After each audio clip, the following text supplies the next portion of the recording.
La réunion du comité syndical du Chinonais est maintenue, le rassemblement des opposants à l'incinérateur est maintenu lui aussi.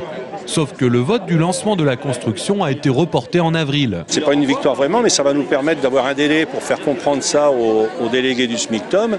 Et puis la victoire, on l'aura quand M. Duvergne aura renoncé à faire un incinérateur et optera pour des vraies solutions. De la théorie à la pratique, les opposants à l'incinération des déchets interpellent les élus à l'entrée de la mairie de Chinon.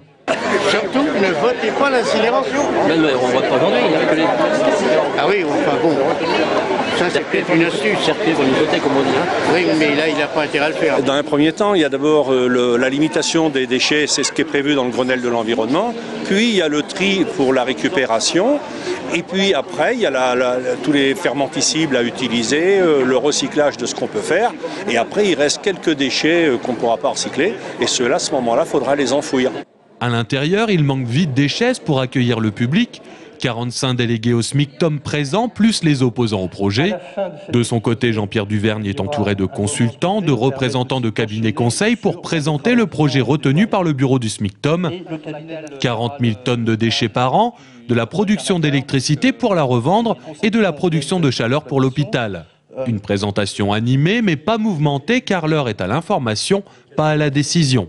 La décision finale dépendra non seulement de ce qu'on vient de dire sur le plan technique et environnemental, mais bien évidemment sur les implications financières qu'il faut explorer jusqu'au bout, ce qui n'est pas encore tout à fait le cas. En fin de réunion, les opposants à l'incinérateur ont pu présenter leurs avertissements et parmi eux, un sujet sensible dans le Chinonais, l'appellation d'origine contrôlée des vins de Chinon. Ensuite, l'avis de l'INAO sera sollicité aussi pendant l'enquête publique. Et l'INAO protège évidemment les appellations d'origine contrôlée dont la nôtre, celle des vins de Chinon.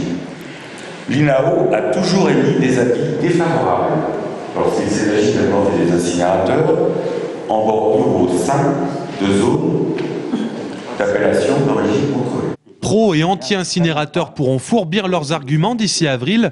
Cela promet une réunion mouvementée avec vote des 75 communes à la clé.